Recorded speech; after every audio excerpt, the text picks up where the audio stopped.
Satu like, satu share, satu momen ambisi viral. Hanya itu yang dibutuhkan untuk mengubah mimpi media sosial menjadi mimpi buruk. Kisah ini menjadi pengingat pahit, bahwa di tengah upaya mengejar ketenaran di jagat maya, tidak ada jumlah pengikut yang cukup besar untuk melindungi seseorang, ketika maut menghantam tanpa ampun. Fenomena demi konten seringkali menuntut harga yang jauh lebih mahal, daripada nilai sebuah video viral. Pada 8 September 2015, Cora Hill, 21 tahun, seorang calon model yang sedang membangun karirnya, ia merencanakan pemotretan di sebuah jembatan penyeberangan, di atas Jalan Raya Phoenix. Dengan kepribadian menarik dan pengikut Instagram sebanyak 3.500 orang, Hill ingin merekam momen emas yang sempurna. Ia mengenakan gaun putih panjang, didampingi oleh seorang mahasiswa fotografer. Meskipun jembatan tersebut memiliki penghalang standar setinggi 2 meter, Hill mengincar pinggiran tembok yang lebarnya kurang dari 1 meter. Ia percaya bahwa berpose di luar pagar keamanan akan menciptakan efek mengambang yang dramatis. Di bawahnya, lalu lintas jam sibuk menderu dengan kecepatan rata-rata 97 km per jam pada ketinggian 8 meter. Fotografer memasang ponsel pada dudukan di pagar jembatan untuk merekam cuplikan di balik layar, demi konten media sosial tambahan. Saat Hill memanjat penghalang dan berdiri di tepian sempit tersebut, fotografer mulai mengambil gambar eksposur panjang untuk menciptakan efek jejak cahaya dari kendaraan di bawah. Namun, kemungkinan yang tidak diperhitungkan muncul, angin gurun khas Phoenix. Sebuah embusan tiba-tiba menerpa kain gaun putih Hill yang lebar. Meski menciptakan efek visual yang indah, kain tersebut menjadi seperti layar, menarik tubuhnya dan mengganggu keseimbangannya. Hill mencoba menyesuaikan pijakannya di tepian yang hanya selebar 21 cm itu, namun ia kehilangan tumpuan. Rekaman ponsel merekam momen memilukan, saat ia jatuh ke jalanan yang padat. Sebuah kendaraan yang melaju kencang tidak sempat menghindar, mengakibatkan benturan kuat, yang seketika merenggut nyawanya. Petugas darurat menyatakan Hill meninggal di tempat kejadian. Penyelidikan resmi mengonfirmasi bahwa angin adalah penyebab utama kecelakaan ini. Pada malam yang menentukan, 15 Agustus 2016, Shane Nash, seorang pemuda berusia 23 tahun, melangkah masuk ke sebuah bar atap di pusat kota Chicago. Nash bukanlah sekadar pengunjung biasa. Ia adalah koordinator junior di sebuah perusahaan pemasaran lokal yang sedang naik daun. Namun, di luar pekerjaan formalnya, Nash memiliki identitas digital yang kuat. Ia telah membangun basis pengikut lebih dari 5.000 orang di media sosial melalui hobi yang ekstrim, memotret pemandangan kota dari ketinggian yang berbahaya. Rekan-rekan kerjanya mengenal Nash sebagai pribadi yang ramah, namun mereka juga menyadari rasa haus Nash akan ketenaran online yang terus-menerus. Malam itu, Nash datang ke gedung setinggi 40 lantai tersebut bersama 2 teman kerjanya. Suasana hati mereka sedang bersemangat, merayakan keberhasilan peluncuran kampanye kantor yang baru saja selesai. Nash telah mengamati tata letak atap gedung tersebut dengan cermat. Ia mengincar sebuah tepian beton sempit yang berada tepat di luar penghalang keamanan. Di sana, pijakan sangat minimal dan risiko sangat jelas. Kondisi lingkungan saat itu sebenarnya sama sekali tidak mendukung. Sisa hujan sore hari membuat permukaan semen menjadi lembab dan licin, ditambah lagi dengan embusan angin kencang yang menjadi ciri di ketinggian pencakar langit Chicago. Sebelumnya, teman-teman kerja Nash sering menyatakan kekhawatiran mereka terhadap kegemaran Nash memanjat pembatas demi fotografi ekstrim. Namun, dengan kepercayaan diri yang tinggi, Nash selalu mengabaikan peringatan tersebut.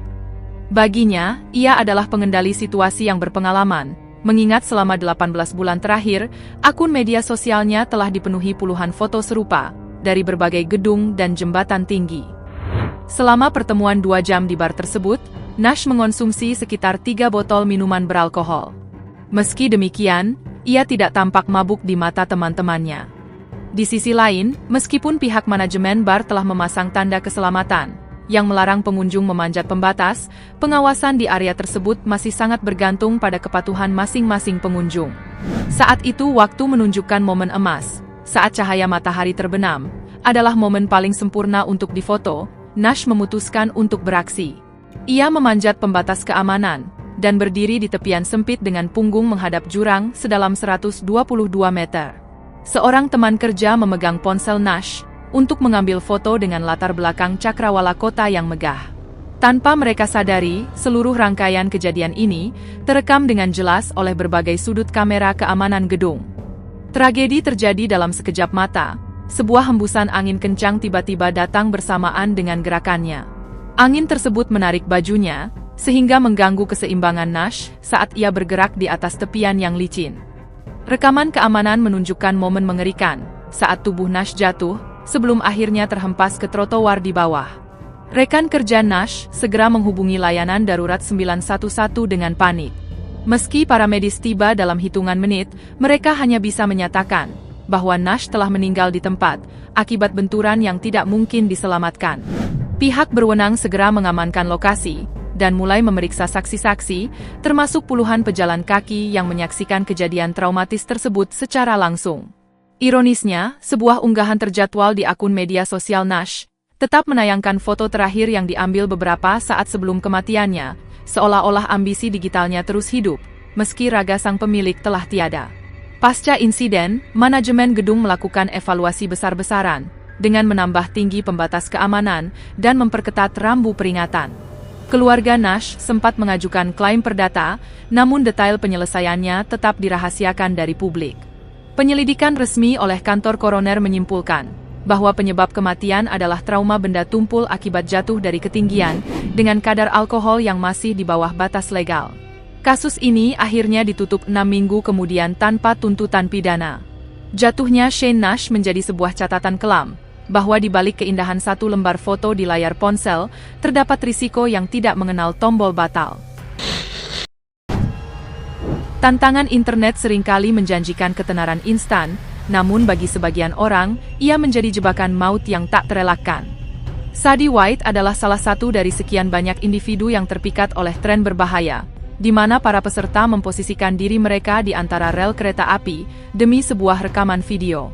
Fenomena ini telah meraup jutaan tayangan di berbagai platform, mendorong batasan antara keberanian dan kecerobohan, demi mendapatkan cuplikan dramatis kereta yang melaju kencang. White memilih koridor kereta barang, yang terletak tepat di belakang kompleks apartemennya sebagai panggung aksinya. Ia merasa percaya diri, karena telah mempelajari jadwal kereta selama beberapa minggu. Namun, pengamatan White hanya terfokus pada kereta penumpang yang memiliki waktu pergerakan teratur. Ia gagal memperhitungkan jadwal kereta barang yang beroperasi dengan jadwal tidak menentu, dan melaju dengan kecepatan yang jauh lebih tinggi. Pada sore hari itu, White mengajak tetangganya yang masih berusia 17 tahun untuk mendokumentasikan aksi tersebut. Sang tetangga berdiri di posisi yang aman, sekitar 15 meter dari rel, menggunakan fitur zoom pada ponsel pintarnya. Rencana White sangat ekstrim. Ia akan berbaring di antara rel baja dan merekam dirinya sendiri dengan latar belakang lokomotif yang mendekat. Saat White memposisikan dirinya di antara rel, sebuah lokomotif barang mendekat dengan kecepatan 100 km per jam. Klakson kereta mulai meraung saat melewati tikungan beberapa ratus meter dari posisi White, namun peringatan tersebut seolah terlambat. Berdasarkan keterangan saksi, White tampaknya salah memperkirakan kecepatan kereta yang sebenarnya.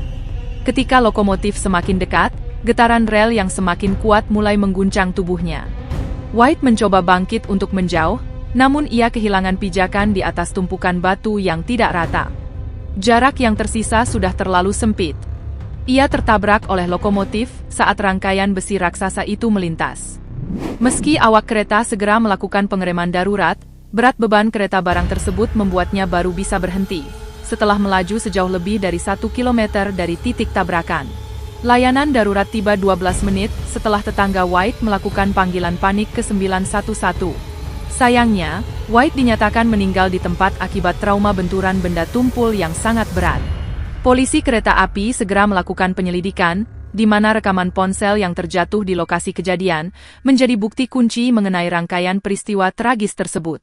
Pasca insiden, perusahaan kereta api meningkatkan patroli keamanan dan memasang rambu larangan masuk tambahan di sekitar kompleks apartemen. Mereka juga menerapkan protokol klakson yang lebih ketat di area dengan aktivitas pejalan kaki tinggi. Pihak berwenang bahkan menggunakan kasus ini sebagai materi edukasi di sekolah-sekolah mengenai bahaya tantangan di media sosial. Keluarga White yang dirundung duka akhirnya membentuk yayasan pendidikan untuk memperingatkan generasi muda tentang risiko mematikan di balik konten viral. Meskipun penyelidikan ditutup tanpa tuntutan pidana, dan diklasifikasikan sebagai kecelakaan akibat pelanggaran wilayah kereta api secara sukarela, tragedi Sadie White tetap menjadi peringatan keras. Namun, dunia digital terus bergerak, dan tahun-tahun berikutnya justru menunjukkan bahwa siaran langsung membawa lapisan bahaya yang lebih baru dan lebih ekstrim bagi mereka yang masih memburu viewer di dunia maya. Pada 12 Juni 2016, Levi Fox, 24 tahun, seorang DJ paruh waktu dan kreator konten yang karismatik, menghadiri sebuah pesta di rumah sewaan mewah di Miami, Florida. Dengan 5.000 pengikut yang setia menanti konten terbarunya, Fox selalu mencari cara untuk menciptakan aksi yang berkesan. Malam itu, ia melihat lampu LED bawah air kolam, sebagai peluang untuk merekam video penyelaman dengan efek pencahayaan dramatis. Namun, di balik kemewahan properti tersebut, terdapat cacat fatal. Pemilik rumah telah mengabaikan inspeksi profesional, meskipun mengetahui beberapa lampu kolam sering mati. Sistem kelistrikan kolam tersebut ternyata memiliki kekurangan pada sistem pengikatan, dan tidak memiliki alat pemutus sirkuit gangguan ground. Kondisi ini menciptakan tegangan liar yang berbahaya di dalam air, sebuah jebakan maut yang tidak terdeteksi selama berminggu-minggu. Saat pesta mencapai puncaknya, Fox memposisikan ponselnya untuk menangkap sudut lebar dari aksi terjunnya. Ia menyelam sambil memegang kamera aksi tahan air, berharap mendapatkan cuplikan unik dari bawah permukaan yang diterangi cahaya neon redup. Sesaat setelah tubuhnya menyentuh air, arus listrik langsung menjalar melalui otot-ototnya, memicu kontraksi yang hebat. Efek sengatan listrik tersebut membuat Fox kehilangan kontrol motorik total. Ia tidak mampu berenang, atau bahkan sekadar berteriak meminta tolong. Di tepi kolam, para tamu awalnya menganggap gerakan tubuh Fox yang tersentak-sentak adalah bagian dari pertunjukan jenakanya.